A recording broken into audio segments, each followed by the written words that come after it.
Hello there everyone, welcome back to another video about the One Piece card game. Today I am going to be going over one of the new leaders from OP06, that is going to be Yamato, as well as the support for the leader. As you're watching this, you should really check out my Patreon, linked in the description. I've been working on a lot of in-depth guides for this upcoming format, and surprise, surprise, Yamato, it's one of them, so I would strongly recommend you check out my Patreon. It's only a $5 a month, really good value. People have used my guides to go and get top 8 at events before, so please do check that out, and it does help support the channel, so it would be much appreciated. Let's go ahead and jump right into it. So, Yamato. What does this leader do?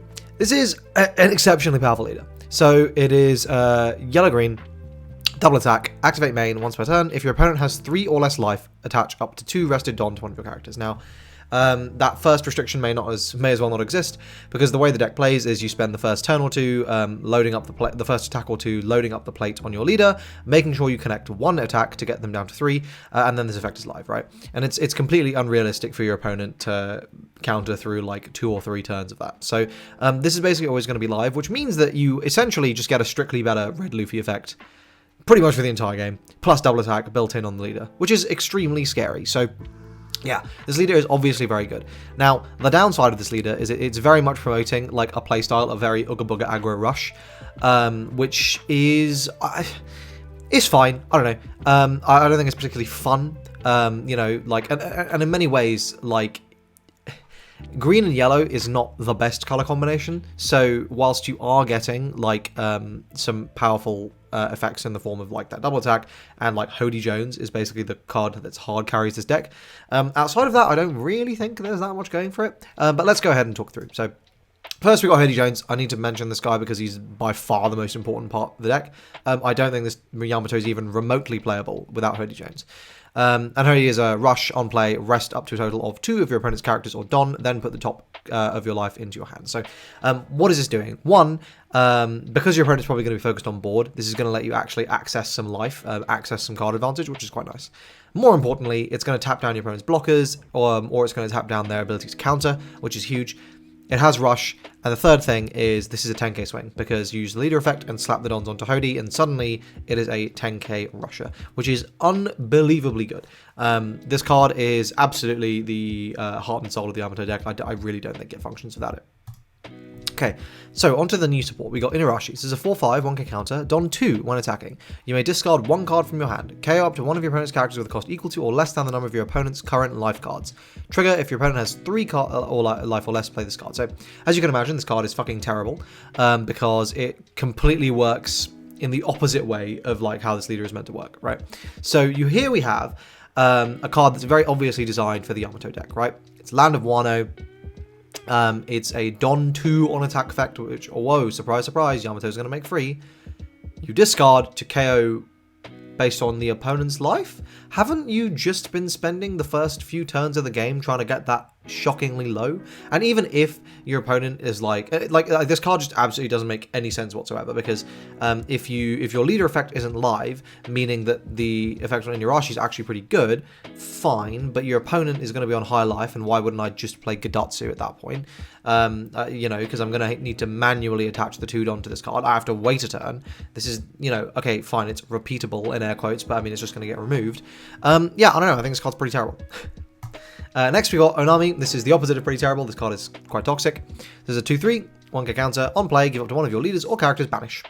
And then the trigger KOs up to 1 of your opponent's 5 cost or lower characters. So the trigger is unbelievably good, and the on play is also extremely strong in just being able to provide ridiculous pressure.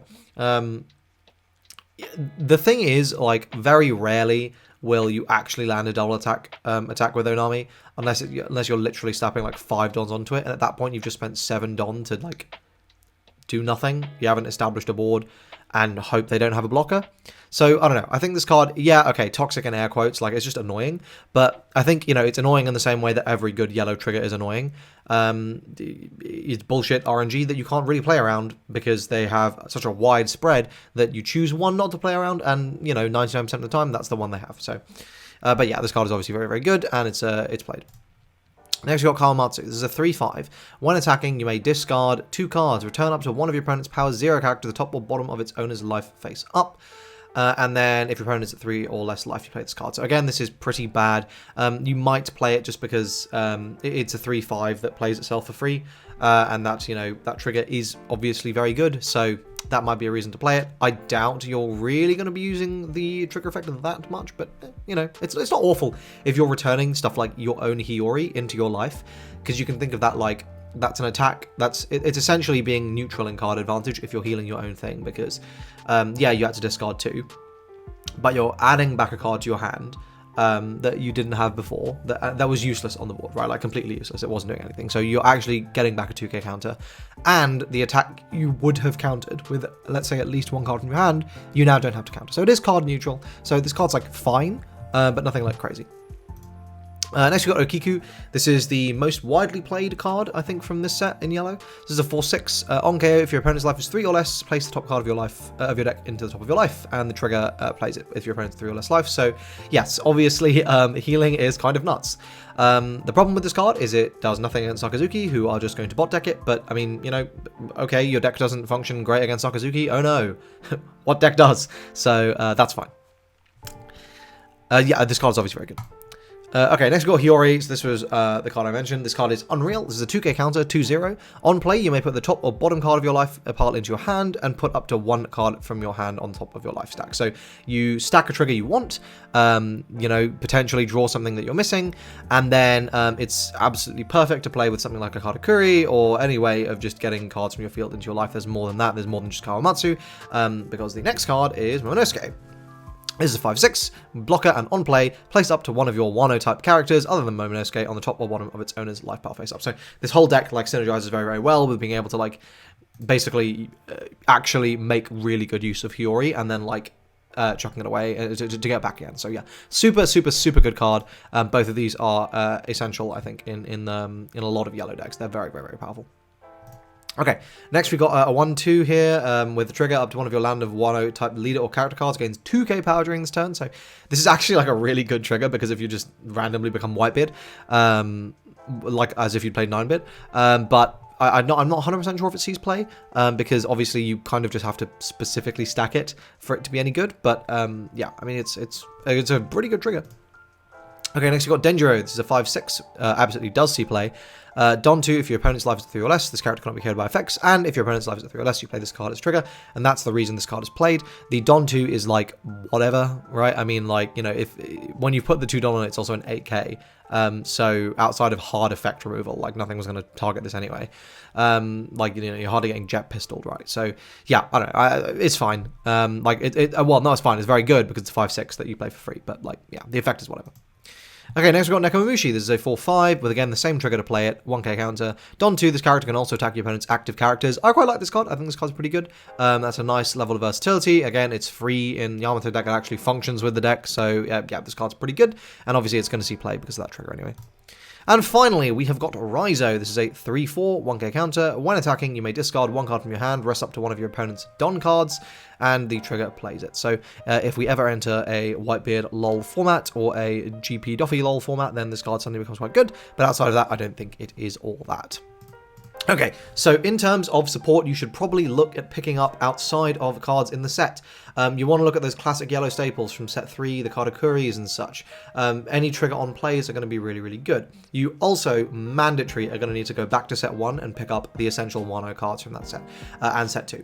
Because green Wano got a lot of support in set 1 and set 2, and you're going to want to go and pick up some of this. For example, the Momonosuke Top Searcher, right? Like, yes, play that card. In terms of other stuff, ST08, I believe it is the Yamato starter deck, the yellow Yamato starter deck, that also has Land of Wano type support. I believe there is an event from that starter deck that is played, but you should just investigate and check that out. And this is just sort of going to the point where, like, this is why I always pick up, like, every starter deck 2 copies when it comes out, because a lot of the time they're not actually that good immediately, but then, like, you know, time moves on and suddenly there's a couple of cards in there that are just, like, insanely useful, or like the whole deck gets support or something when it didn't necessarily like get support before. So yeah, anyway, my overall rating on this, I think this is a gatekeeper deck. I think if your deck can't beat Yamato, you're not eligible to enter the top tier. I think this is another one of those, you know, it's a yellow deck, right? It's a yellow deck with Hody Jones, and it plays like a yellow deck with Hody Jones. It's not really fun to play against. I don't think the deck's pretty fun, like, at all. And you know, it just doesn't really do much, right? Like, it just, you know, you hope that you kill the opponent and they don't play around Hody Jones. And if their opponent plays around Hody Jones, or if they don't brick, then you're kind of stuffed. So, yeah, I don't know. I'm not a massive fan of the deck, but obviously, you know, it did win events and stuff in Japan, and it is a good deck. It's just, I don't think it's as good as the other decks in the format. But there we go. That is it for this video. I hope you guys found it useful. If you did, please like the video, subscribe to the channel, check out my in-depth guide over on Patreon if you do want to play this deck, because definitely there is a lot to discuss there. And yeah, I hope to see you guys in the next one. Cheers.